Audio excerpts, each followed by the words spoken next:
Bienvenue sur le podcast Mise en lumière holistique. Ce podcast a pour but de rendre accessible et surtout compréhensible le développement personnel, l'univers de l'énergétique et la spiritualité.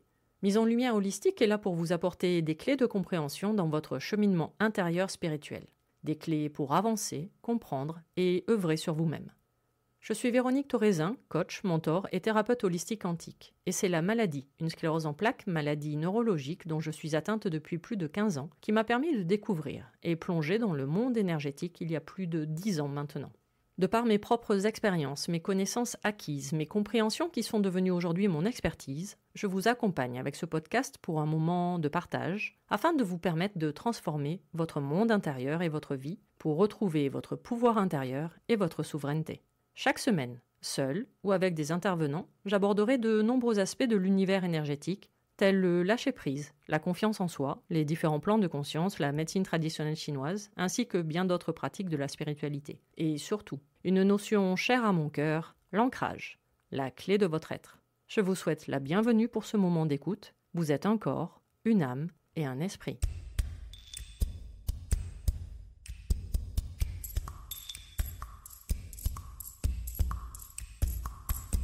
Bonjour et bienvenue pour ce nouvel épisode du podcast Mise en lumière holistique. Et aujourd'hui un épisode un peu particulier, un peu comme j'avais fait il y a quelques semaines lorsque j'avais abordé le thème du Reiki.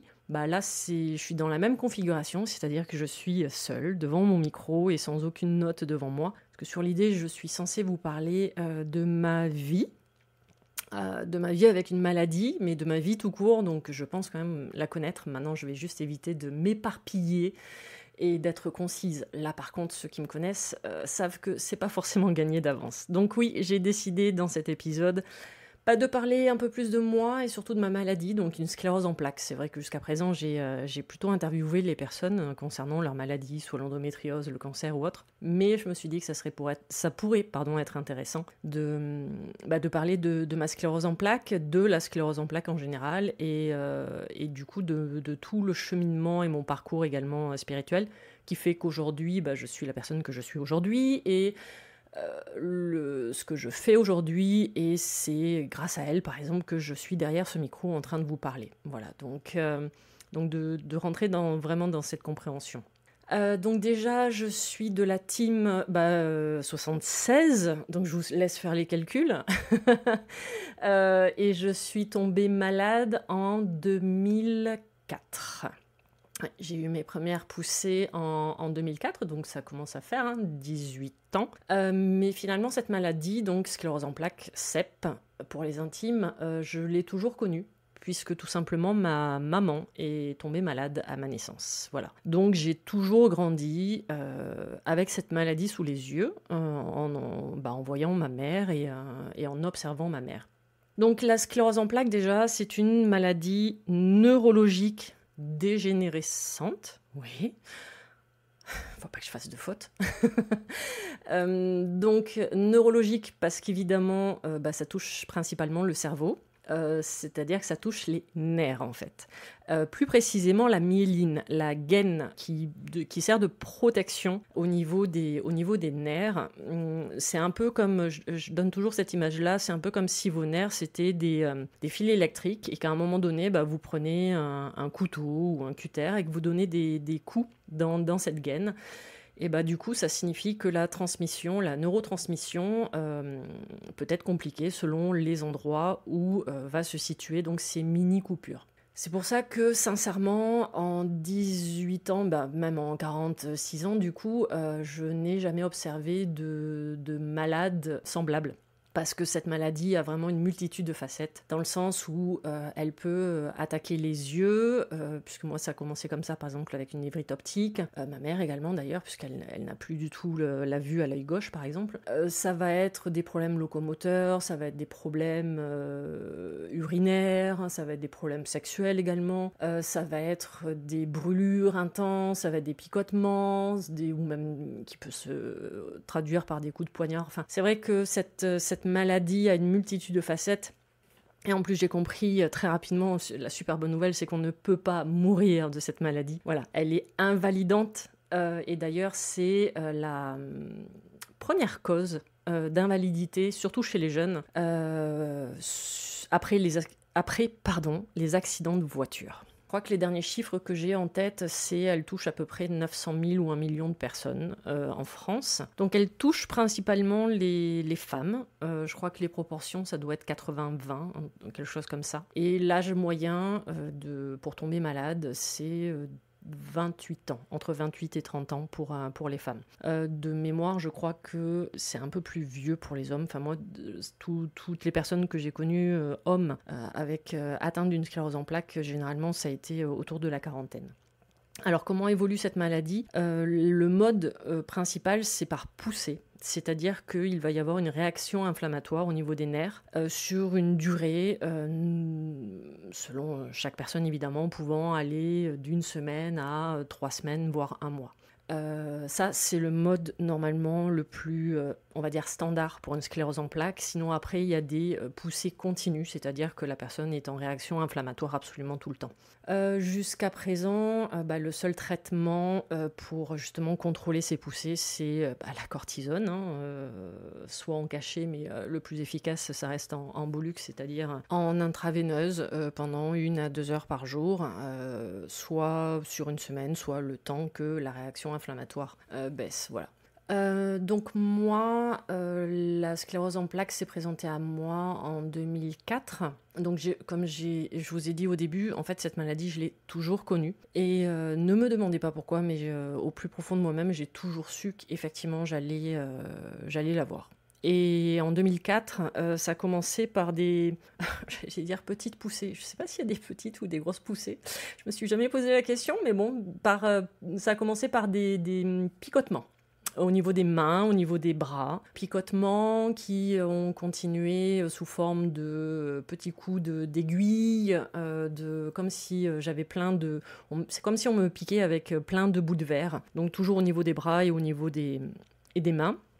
Donc ça, c'est resté sur 15 jours, 3 semaines, je me souviens plus exactement. Mais évidemment, à ce moment-là, non, je n'ai rien dit à mon médecin, j'en ai même pas parlé à ma mère, parce que voilà, je pense que je commençais à savoir ce qu'il en était. En plus, j'avais l'âge, 28 ans, et que, comme je répète, je connaissais cette maladie, voilà. Et puis, 1 ou 2 mois après, je fais de nouveau une poussée. Où là, par contre, c'est au niveau des jambes. Et ça a été une réaction vraiment inflammatoire. C'est-à-dire, j'avais vraiment la sensation de brûler de l'intérieur. Et mes jambes, ça a été très compliqué. C'est-à-dire que alors, heureusement, c'était l'été, mais je ne supportais absolument aucun vêtement.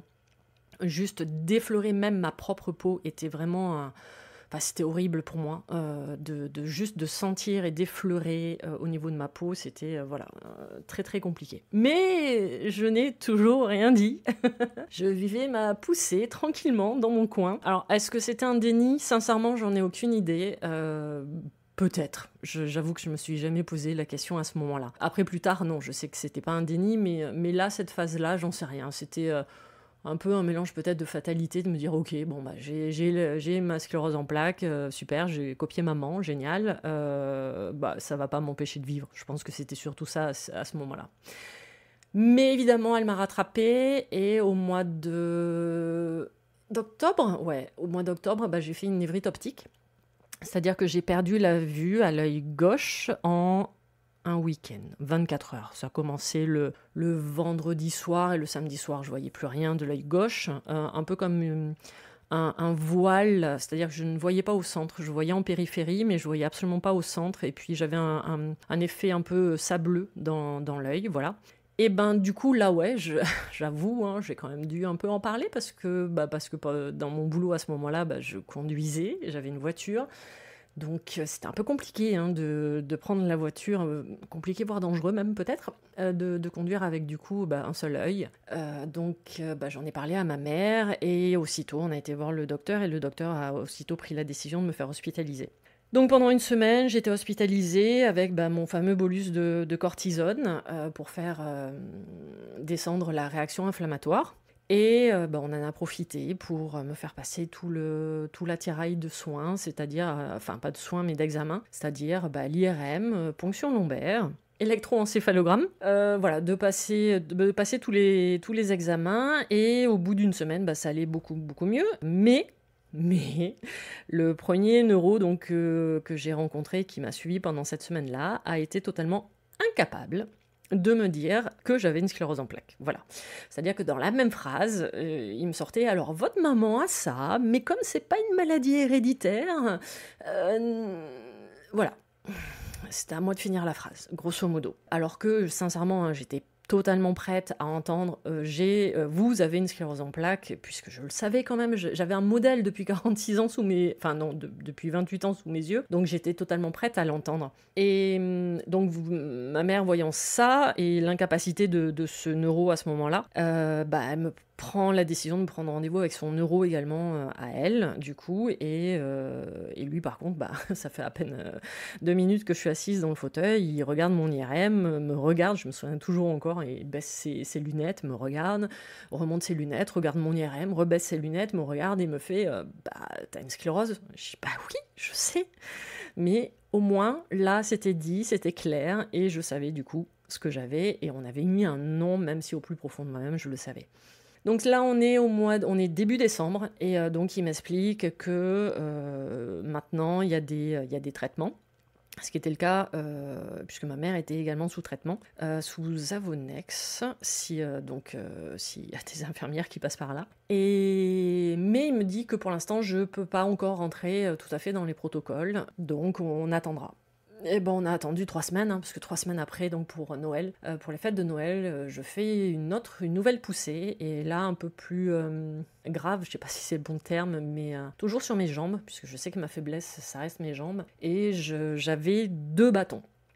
Mais quand je dis 2 bâtons, c'est-à-dire que mes jambes étaient raides de chez raide, et comme j'ai toujours dit à ce moment-là, je marchais, parce qu'en fait, mon corps savait marcher. C'est-à-dire que là, sincèrement, j'ai vraiment ressenti la notion d'autonomie du corps, c'est-à-dire que il fonctionnait. Il vivait sa vie, parce qu'en fait, il savait comment faire, alors que mon état général n'était pas forcément si brillant que ça. À ce moment-là, je vivais seule en appart, alors non pas seule avec mon frère, mais bon, on était tous les deux en appart, et comment vous dire que tout ce qui était ménage, faire à manger, ou même déjà rien que se laver, waouh, c'était une telle contrainte pour moi à ce moment-là.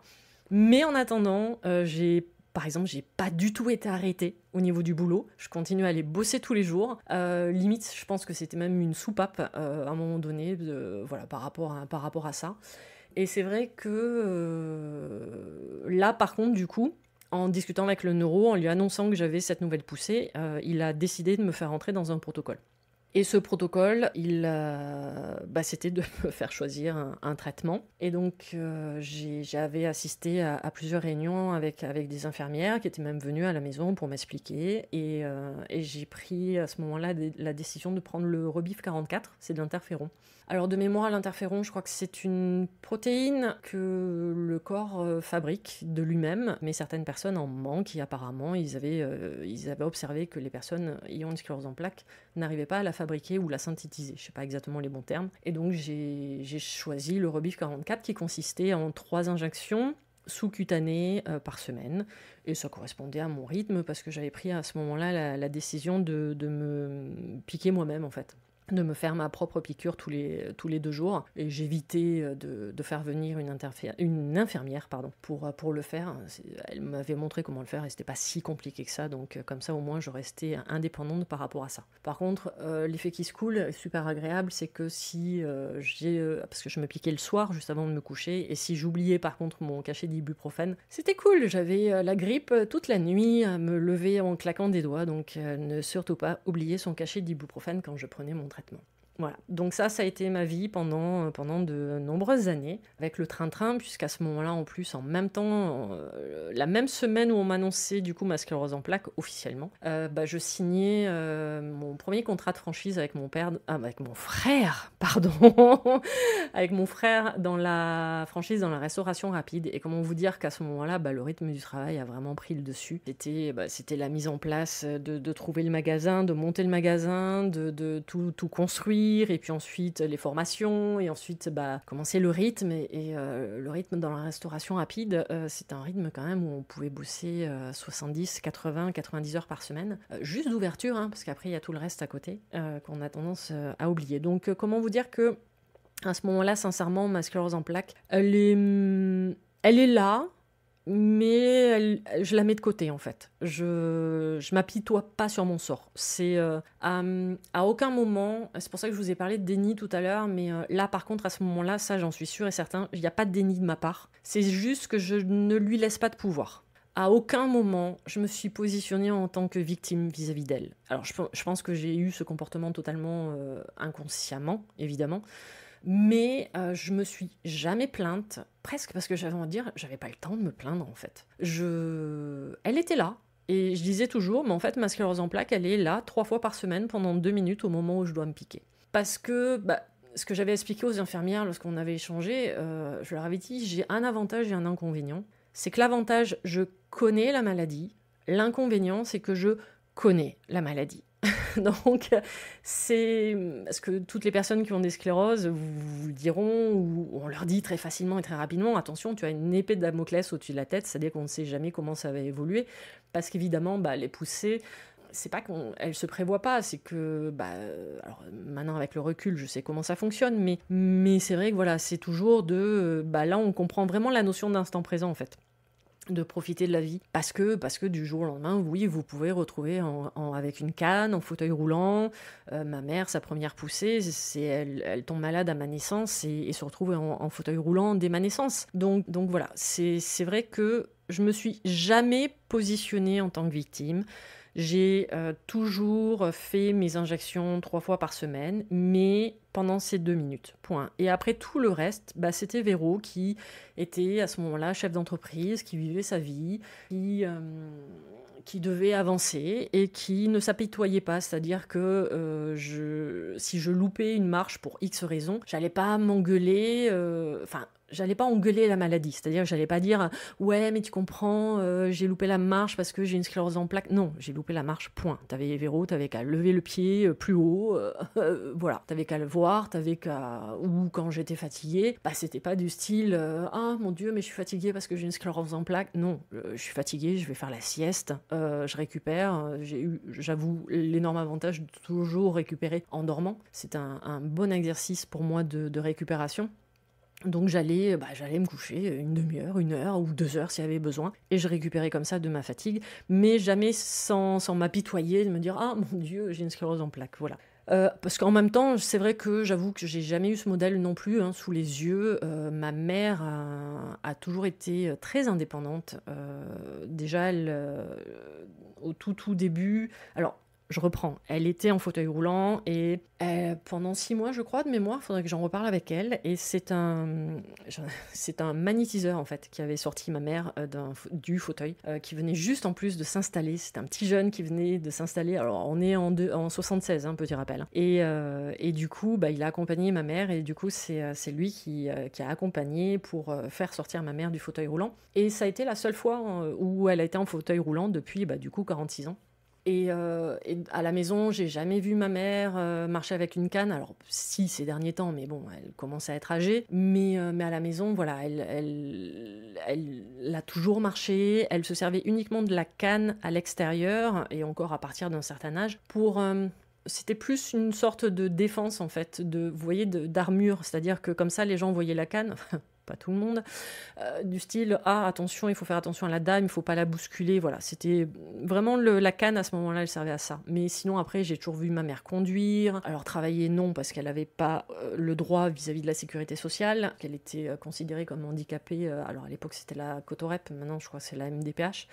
Donc c'est vrai que j'ai toujours eu sous les yeux un modèle qui, finalement, vivait sa vie, quoi. Voilà, ok, elle a perdu la vue à l'œil gauche, d'accord, elle n'a pas récupéré, mais en attendant, elle a un œil de lynx avec l'autre œil. Elle a perdu l'usage de sa main gauche lors d'une poussée, ok, c'est pas grave, on fait avec, et puis il lui reste l'autre main pour tenir une assiette, par exemple. Donc c'est vrai que moi, j'avoue qu'à ce moment-là, non, je suis malade 2 minutes, 3 fois par semaine, comme j'ai dit, par rapport à mon traitement. Et puis, donc, la restauration rapide a pris vraiment le pas, a pris de plus en plus de temps, hein, comme j'ai dit quand même, c'était du 70 heures, 80, voire 90 heures par semaine. Et pourtant, je continuais, donc je voyais mon neuro une fois par an, j'avais mon traitement, je faisais mon IRM également de contrôle chaque année, et rien ne bougeait, enfin je veux dire, tout était ok, et chaque année, à chaque fois, ma mère qui disait au neuro, mais vous la voyez pas bosser, elle bosse comme une malade, si ça claque, si ça lâche, et le neuro me regardait avec un petit sourire en me disant, bah, si ça doit lâcher, ça lâchera, mais on n'a rien pour prédire que ça lâche, et ça fait 4, 5, 6, 7 ans, et ça lâche pas, donc laissez-la vivre également, et sans faire de suppositions. Et je rigolais parce qu'à chaque fois, mon neuro, en voyant tous mes résultats, me disait, mais vous continuez à vous piquer, à prendre votre traitement? Et je dis, bah oui, parce que moi je suis bête et disciplinée, vous me marquez, vous me faites une prescription, donc oui, je prends mes traitements. D'accord, et puis bon, c'était resté comme ça, voilà, donc chaque année j'allais le voir. Et puis, alors ça, je l'ai expliqué dans l'épisode du Reiki, quand le Reiki est venu à moi, et en fait le Reiki est venu à moi quasiment en même temps que la médecine chinoise.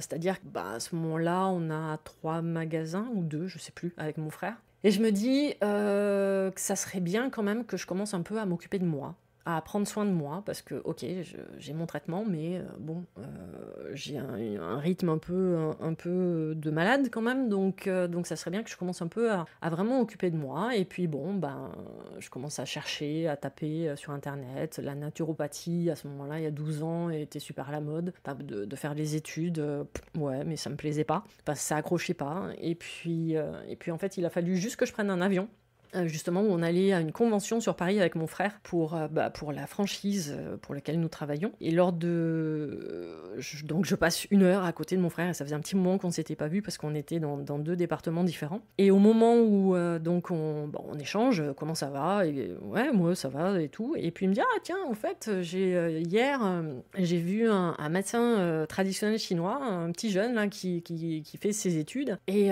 il m'a totalement libérée de mon tennis elbow, parce que dans la famille il y a quelques sportifs et qui jouent au tennis, et donc il faisait tennis elbow sur tennis elbow. Et là, il avait trouvé cette pratique-là, et effectivement le praticien avait totalement enlevé son inflammation au niveau de son coude. Et bon, on va sur Paris, on fait notre convention, et puis moi je redescends sur Toulouse, et à ce moment-là, je commence à chercher. Je me dis, tiens, ouais, médecine chinoise. C'est marrant parce que j'avais des vagues souvenirs que ma mère nous y amenait justement quand on était jeunes, pour le fameux traitement anti-grippe. C'est-à-dire qu'on allait le voir justement où il nous faisait de l'acupuncture pour passer un bon hiver, on va dire ça comme ça, sans attraper grippe, rhume et autres. C'était un peu notre vaccin à l'époque. Et je me suis dit, ouais, ça peut être, tiens, c'est vrai que j'avais pas pensé. C'était plus dans mon standard. Et évidemment, comme par hasard, hein, Monsieur Hasard est passé par là. Donc on est au mois d'avril,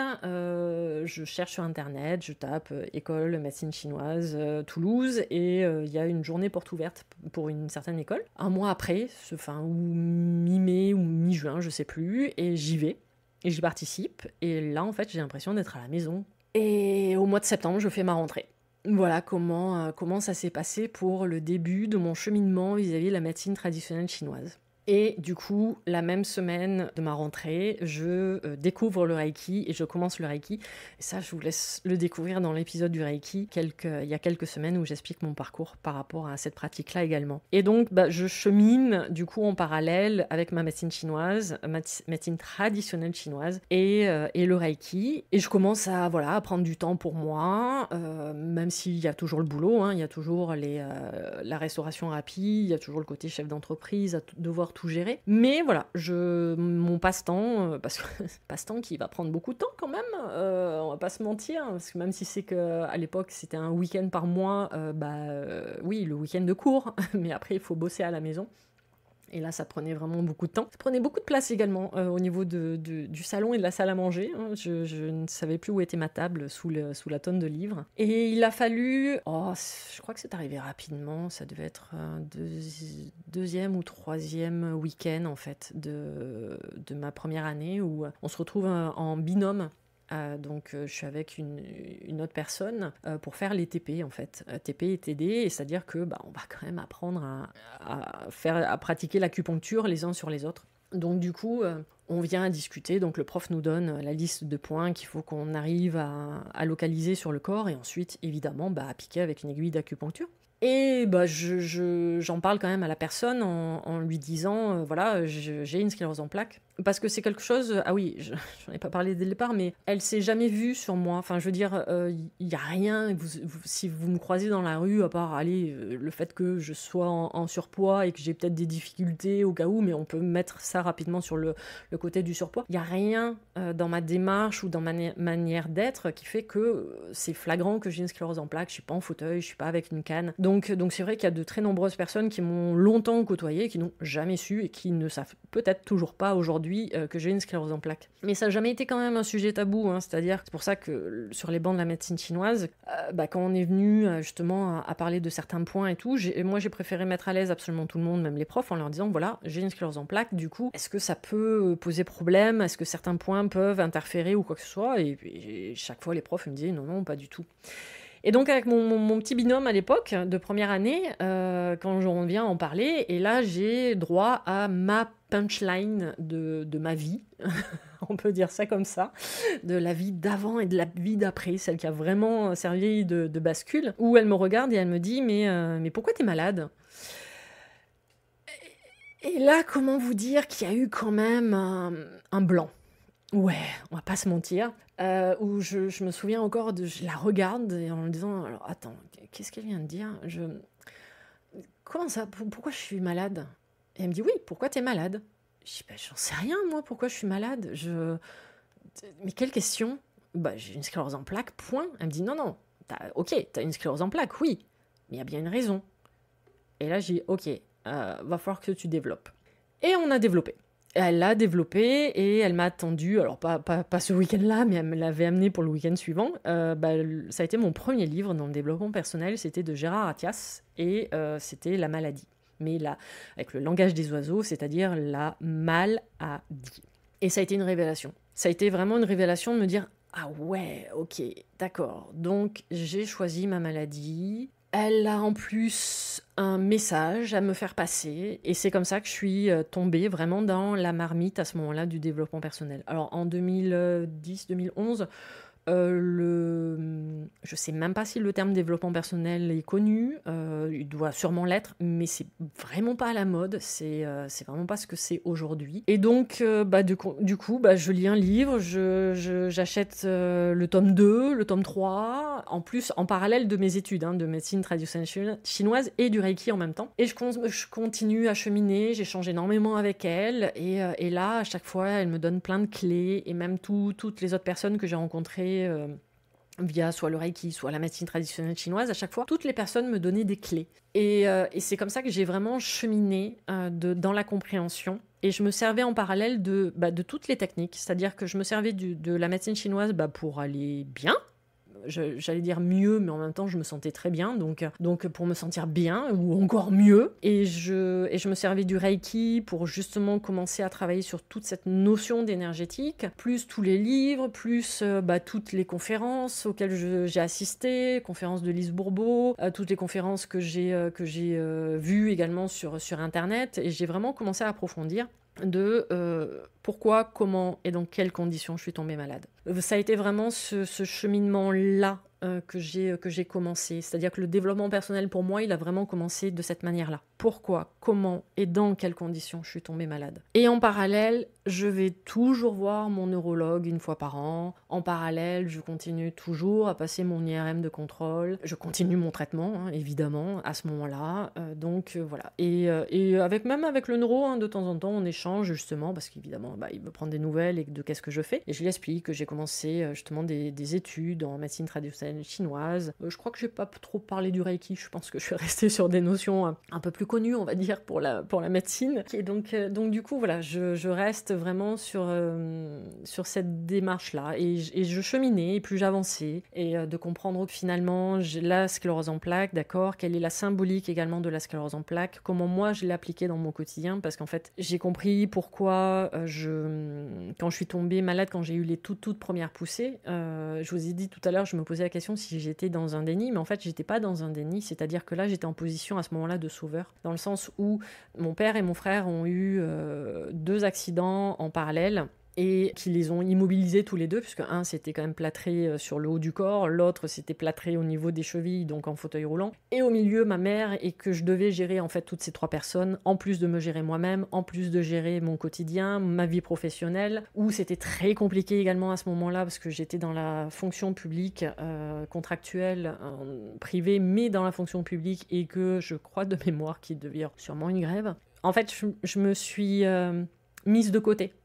À ce moment-là, ouais, je faisais mes poussées, mais je savais ce que c'était, puisque je le voyais avec maman, donc du coup, je savais ce que c'était, et c'est bon. J'allais gérer quand j'aurais le temps, une fois que je me serais occupée de mon frère, de mon père, de ma mère, voilà. Et donc du coup, j'étais arrivée au stade avec la médecine chinoise, avec toutes les compréhensions, toutes les explications que je commençais vraiment à accumuler, le Reiki également en parallèle, qui me permettait d'avoir...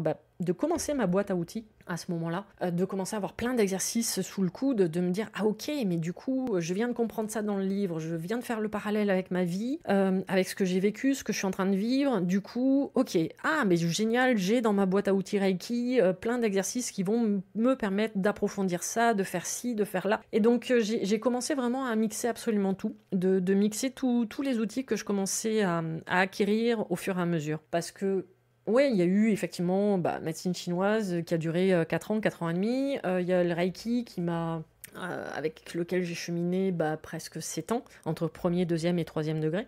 Et du coup, ma boîte à outils, elle commençait vraiment à augmenter, puisque à côté de ça, en parallèle, par rapport à toutes les lectures, toutes les conversations qui se rajoutaient, il commençait à y avoir des notions de vie antérieure, il commençait à y avoir des notions de mémoire cellulaire, de transgénérationnelle, et qui me passionnaient de plus en plus. C'était un peu comme quand j'avais commencé mes études de médecine chinoise, c'est-à-dire que vous ouvrez, je pense que ceux qui sont dans le développement personnel ou qui ont repris des études, vous allez comprendre ce que je veux dire. C'est-à-dire que vous commencez à ouvrir un bouquin, vous en ouvrez 2, 3, 4 et vous finissez au bout d'une heure, la table est remplie de bouquins, quoi. Donc j'étais vraiment dans cette démarche d'approfondir vraiment au fur et à mesure de vraiment la notion de pourquoi, comment et dans quelles conditions je suis tombée malade. Jusqu'au moment où, en ayant travaillé sur les vies antérieures, parce que finalement je me suis aperçue, c'est venu à moi au fur et à mesure, parce que à ce moment-là je suis rentrée dans une démarche par exemple de commencer à méditer, parce que c'était totalement inconnu pour moi à ce moment-là, à méditer de plus en plus, puis finalement plus je méditais et plus j'avais accès à mon inconscient.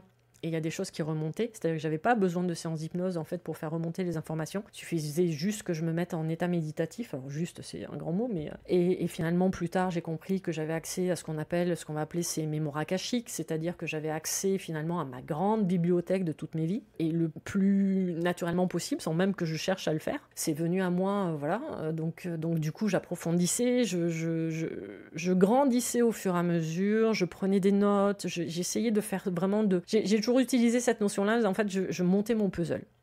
Je montais vraiment mon puzzle, et mon tout premier puzzle, ça a été concernant ma maladie. Et à chaque fois que je récupérais une clé, une information, une pièce, et hop, je montais mon puzzle au fur et à mesure. Et jusqu'au jour où, finalement, mon puzzle, et concernant ma maladie, je suis arrivée à un stade où j'avais fait tout le cheminement, toute la compréhension dans cette vie, celle de Véro, celle qui est en train de vous parler, où j'étais rentrée dans la compréhension également de mes vies antérieures, puisque du coup j'avais été fouillée également dans mes vies antérieures pour commencer à avoir quelques réponses, puisque la symbolique en fait la symbolique de la sclérose en plaques, elle est, c'est l'idée, c'est de s'emmurer, de monter des murs, en fait, pour nous empêcher finalement d'avancer, de reculer, d'aller à droite, d'aller à gauche, c'est-à-dire que le corps est en train de se figer.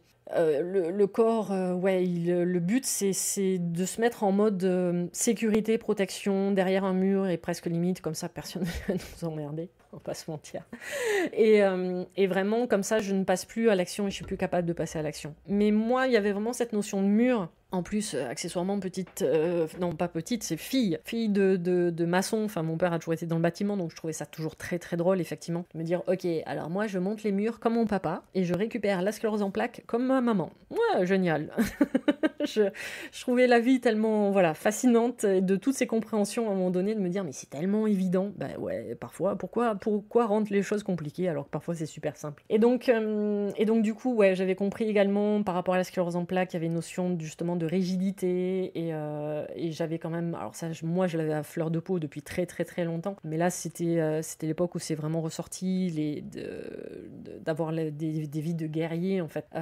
Donc du coup d'aller chercher la symbolique de toutes mes vies de guerrier également dans mes vies antérieures, dans mon passé. D'aller déformater en fait tout ce que j'avais pu mettre en place, alors de nettoyer du coup au niveau mémoire cellulaire. Au niveau transgénérationnel, non, j'ai rien trouvé concernant ma maladie. Alors peut-être que ça sera une prochaine étape, j'en ai aucune idée. Mais là, au jour d'aujourd'hui, non, j'ai rien trouvé. Moi, j'ai juste fait que copier maman. J'ai pris la solution de facilité. Je suis une grande flemmarde. Je ne fais que copier tout ce qu'il y a autour de moi. Je dis, ah tiens, sclérose en plaques, ça a l'air cool, bah tiens, on va le déclencher. En plus, c'est vrai, entre guillemets, dans le sens où la kinésiologue, quand j'ai fait une séance avec la kinésiologue, elle a retrouvé la date de l'âge de 12 ans, où apparemment c'est à 12 ans où j'ai trouvé tous les codes justement pour tomber malade. Donc j'avais trouvé ça à l'époque très très intéressant. Que vous dire de plus? Oui, alors bah oui, évidemment. Du coup, je suis arrivée à un stade où, alors ça a été surtout avec le 3e degré Reiki à l'époque, où je suis arrivée à un stade de compréhension. Ok, c'est bon. Maintenant, j'avais mis la dernière pièce du puzzle en fait, du pourquoi, comment et dans quelles conditions je suis tombée malade. Et avec tous les exercices qu'on m'a amenés sur un plateau d'argent avec le 3e degré, ça m'a permis de fermer ce chapitre-là. C'est-à-dire que je dis toujours, j'ai pris ma maladie, je l'ai mis dans une boîte et j'ai déposé la boîte sur une de mes étagères. Point. Voilà. J'ai remercié ma maladie. Ça a été une grosse phase également de pardon à ce moment-là. De beaucoup de pardon. De moi de pardonner et de demander pardon à plein de personnes, pas forcément que physiques, hein. Pas forcément que de cette vie-là ou que de personnes vivantes encore, hein. Ça a été vraiment un gros passage. D'ailleurs, je remercie énormément la méditation, la prière hawaïenne Ho'oponopono. Bon là, elle m'a énormément servi. Et finalement, une fois que j'ai fait du coup cette phase de pardon, je suis passée à l'étape de remerciement. Voilà. Et c'est au moment où j'ai pris ma maladie, je l'ai mis dans la boîte et mis sur l'étagère, où je lui ai dit merci. Merci tout simplement parce que grâce à toi, je suis qui je suis. À aucun moment, sincèrement, je l'ai vu comme un ennemi. C'est pour ça que je vous ai dit tout à l'heure, je savais à quoi m'attendre. Je connaissais, donc c'était un avantage et un inconvénient. Mais je ne l'ai jamais vraiment vu comme un ennemi, et pourtant guerrière quand même. Hein. Donc, mais dans ma tête, ça n'a jamais été un combat, ça n'a jamais été une lutte. Et c'est pour ça que maintenant, aujourd'hui, j'insiste vraiment sur le vocabulaire, parce que c'est quand même des mots qui ne sont pas anodins, qui vont vraiment vous permettre de rentrer en résistance et qui vont être l'inverse finalement de ce que je prône aujourd'hui, c'est-à-dire du lâcher-prise. Donc je pense que dès le départ, j'étais quasiment lâcher-prise vis-à-vis de la maladie. C'était limite, ouais, ok, t'as une sclérose en plaques? Ouais, voilà, ok. Et pas de m'apitoyer sur mon sort, et pas de me dire, mon Dieu, mais il faut que tu t'en sortes. Non, en fait, elle a toujours été présente, elle a toujours été à mes côtés. Alors maintenant, avec la démarche et qui je suis, et toutes les compréhensions que j'ai aujourd'hui en 2022, oui, je comprends que c'est le personnage du malade, que mon mental voulait me faire jouer, et finalement je pense que j'ai quasiment toujours refusé ce rôle-là, quoi. Oui, elle est présente, ok, mais maintenant qu'est-ce que j'en fais? Et j'ai pas forcément envie de porter ce masque-là de la personne malade d'une sclérose en plaques. Alors maintenant c'est facile pour moi de vous le dire maintenant, mais j'ai aucun souvenir, comme je vous ai dit tout à l'heure, de me plaindre, de m'apitoyer sur mon sort, et je pense que j'avais déjà cette distance en fait inconsciemment vis-à-vis de ma maladie et de comment finalement au point de vue énergétique une maladie se forme et tout ça. Et une fois du coup que j'ai remercié ma maladie, Voilà, parce qu'on va pas se mentir, hein, je peux que la remercier aujourd'hui, dans le sens où, grâce à elle, je fais le métier que je fais aujourd'hui, je suis la personne que je suis aujourd'hui, grâce à elle, j'ai fait tout ce cheminement, et je continue, hein, même au bout de 12 ans, à faire ce cheminement spirituel, de compréhension, d'aller vers qui je suis au plus profond de moi-même. Elle me permet de faire ce podcast, que vous m'écoutiez chaque semaine. Enfin, vous voyez, elle m'a permis aussi de faire de merveilleuses rencontres, d'avoir de magnifiques conversations. Enfin, donc aujourd'hui, ouais, alors, bénédiction, je sais pas. je me suis jamais posé la question, mais ouais, la remercier, ça c'est sûr et certain, et que je serais pas la même personne si je l'avais pas eu. Voilà, donc, mais parce que j'ai entrepris vraiment toute cette démarche de compréhension de pourquoi, comment et dans quelles conditions je suis tombée malade. Et donc il est arrivé à un stade où je suis arrivée la bouche en cœur devant le docteur, devant le neuro. En plus, je crois que c'était un moment où je changeais de neurologue. Comment vous dire que le nouveau neuro, il m'a regardé quand même un peu bizarrement, parce que j'arrive en disant bonjour, alors on se connaît pas. Enfin, ça fait 5 minutes, mais je suis venue vous annoncer que j'ai pris la décision d'arrêter mon traitement. Donc ça, c'était au bout d'une dizaine d'années. Ouais, 10-12 ans, je sais plus. Ça devait être autour de 2014, 2015, un truc comme ça. Je sais plus exactement. Ouais, 2015-2016. Enfin bon, bref. Le résultat, c'est que j'ai décidé d'arrêter mon traitement. Et donc je lui annonce ça. Donc comment vous dire qu'il a eu un petit choc, hein, le monsieur, pour notre premier rendez-vous. Et c'est là où du coup il me dit ok. J'accepte, je comprends. Par contre, du coup, vous allez passer un IRM chaque année. Ok, ça marche. Comme ça, on contrôlera. Et surtout, alors, je l'ai quand même rassuré en lui disant, bon, je suis arrivée à un stade où effectivement, je sais que j'ai plus besoin de mon traitement, mais parce que je suis dans une démarche personnelle, spirituelle, je sais pas s'il a très bien suivi à ce moment-là, mais dans une démarche qui me permet de savoir qu'aujourd'hui, j'ai plus besoin de ce traitement.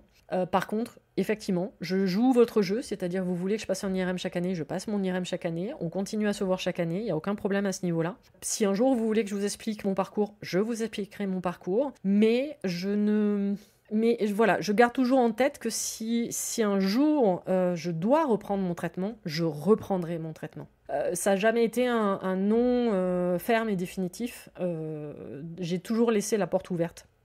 Donc ça, je pense que ça l'a aussi un peu rassuré par rapport à ça. Et donc du coup, quand j'ai arrêté mon traitement, j'ai arrêté tranquille, voilà, hein, il suffisait juste que j'arrête de me piquer 3 fois par semaine. Du coup, je n'avais plus la grippe chaque nuit, donc ça c'était plutôt cool, on va pas se mentir. Ça m'a pas empêché de faire des poussées. Et non. Alors que finalement, petite grosse précision quand même, c'est-à-dire qu'à partir du moment où j'ai commencé mon traitement, donc en 2005, je n'ai plus fait de poussée. C'est-à-dire que la maladie n'avait plus aucun impact sur moi. Et donc j'arrête mon traitement et 2 ans après, je fais une poussée. Et alors, c'est une poussée qui a été... Ouais... très drôle, si je vais utiliser ce mot, parce qu'en fait, elle n'a eu aucun impact sur moi physiquement. Il a fallu que je passe l'IRM pour qu'on s'aperçoive que j'avais fait une poussée. Et d'ailleurs, lorsque j'ai passé mon IRM, ils m'ont rien dit, et c'est le neuro, quand il voit mes résultats, il me regarde, il me dit « Vous avez fait une poussée ?» Et là, moi, j'éclate de rire en disant « Bah non. » Et si, non, c'était pas une question, c'est « Vous avez fait une poussée ?» Ah bah non. Et il me dit, vous avez rien eu physiquement? Ah non, absolument pas. Là, vous m'annoncez, c'est une grande nouvelle que j'ai fait une poussée. Ok.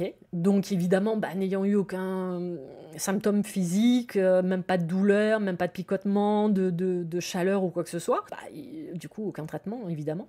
Pas de cortisone. Et puis c'est resté comme ça.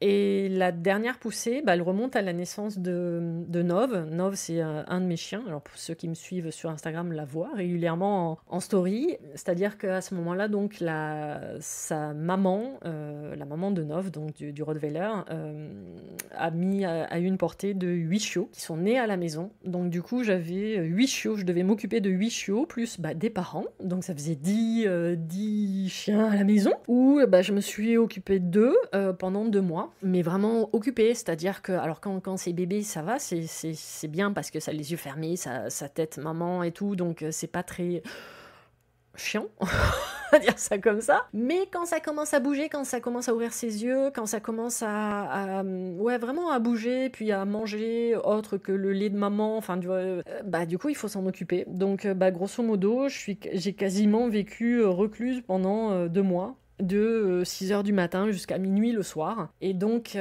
j'ai perdu mes habitudes. C'est-à-dire que tout le rythme que j'avais, c'est-à-dire d'aller marcher quasiment tous les jours, de méditer quasiment tous les jours, de prendre soin de moi, c'est-à-dire surtout de m'écouter, c'est-à-dire que quand j'étais fatiguée, j'allais me reposer, quand j'avais envie de faire un truc, je le faisais, quand j'avais pas envie, je le faisais pas, là en fait, je vivais entre guillemets sous contrainte. Alors, ça a été 2 mois d'amour, hein. Je regrette absolument pas ces 2 mois, mais en attendant, je n'étais pas à mon rythme. Voilà, c'était surtout ça. C'est-à-dire que je vivais au rythme de ces 10 chiens, ces 8 chiots, et c'était pas eux qui s'adaptaient à moi, c'est moi qui m'adaptais à eux. Et finalement, du coup, l'adaptation s'est un peu mal passée parce que j'ai fait une poussée. Et là, par contre, ouais, non, physiquement, je l'ai bien ressenti puisque c'était surtout la nuit, j'étais les jambes sans repos, je devais faire des micro-siestes si j'arrivais, je pense, à dormir 3 minutes d'affilée. Enfin bon, ça a été un peu compliqué. Mais, alors évidemment, tout le monde à la maison commençait un peu à avoir peur en me disant « Mon Dieu, tu fais une poussée, va voir le neuro et tout ». Je dis « Non, alors déjà, j'ai pas le temps, t'es gentil, vous êtes gentil, mais j'ai absolument pas le temps, je suis à m'occuper ». Et je dis « Mais j'ai une date ». Et la date, c'était le 2 février. J'ai une date, c'est que le 2 février, je sais qu'il y a 6 chiots qui s'en vont, parce que moi j'en gardais 2. Il y a les 6 autres qui vont partir dans leur nouvelle famille. Donc, je pourrais retrouver mon rythme à ce moment-là. Et c'est exactement ce qui s'est passé, c'est-à-dire qu'à partir du moment que c'était beaucoup plus calme à la maison, j'ai retrouvé mon rythme, et du coup, là, mon inflammation est partie en 2 jours. Alors après, on va pas se mentir, j'ai quand même quelque chose à la maison qui m'épaule et qui me soutient énormément, c'est quand même accessoirement mes 4 années de médecine chinoise, où j'ai toujours mes aiguilles d'acupuncture à portée de main.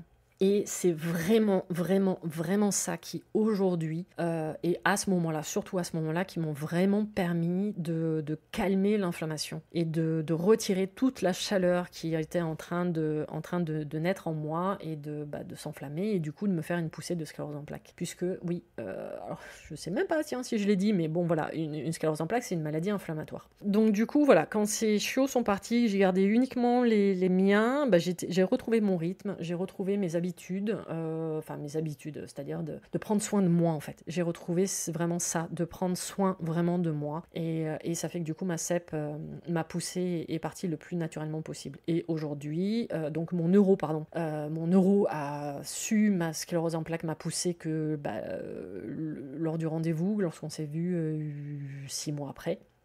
Il m'a regardé en me disant « Qu'est-ce que vous avez fait ?» Rien.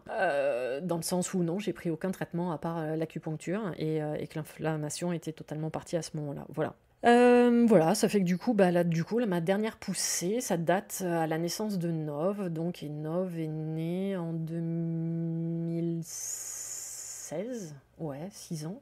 16, 17, je sais plus. 17, pardon, 17. Donc, il y a 5 ans. Et c'est vrai qu'aujourd'hui, non,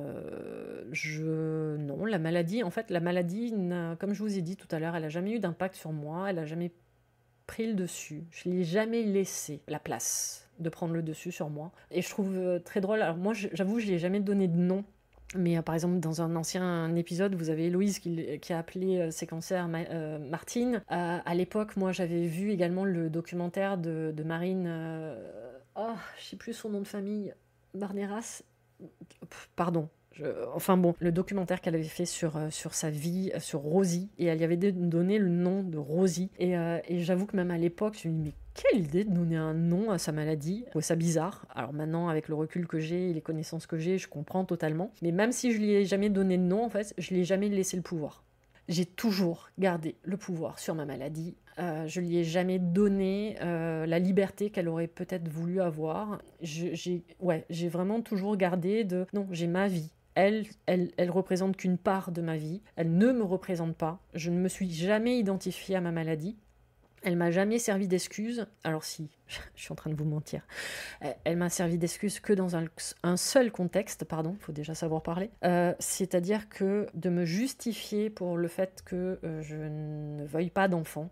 Voilà, on va pas se mentir, mais c'est un peu compliqué, ça l'est peut-être de moins en moins, mais bon, dans ma génération, c'était quand même très compliqué de dire qu'une femme dise ouvertement qu'elle ne veut pas d'enfant. Donc du coup, je me cachais derrière ça en disant non, mais tu comprends, j'ai une sclérose en plaques, et là, d'un seul coup, ça coupait les conversations en disant ah oui, non, je comprends, voilà. Alors que avoir une sclérose en plaques n'empêche absolument pas d'avoir des enfants. Donc non, ça me servait juste d'excuse, mais parce que les gens n'approfondissaient pas et ils savaient pas, donc au moins ça coupait la conversation. Mais je veux dire par là, hormis vraiment dans ce contexte très particulier, non, je me suis jamais cachée derrière la maladie.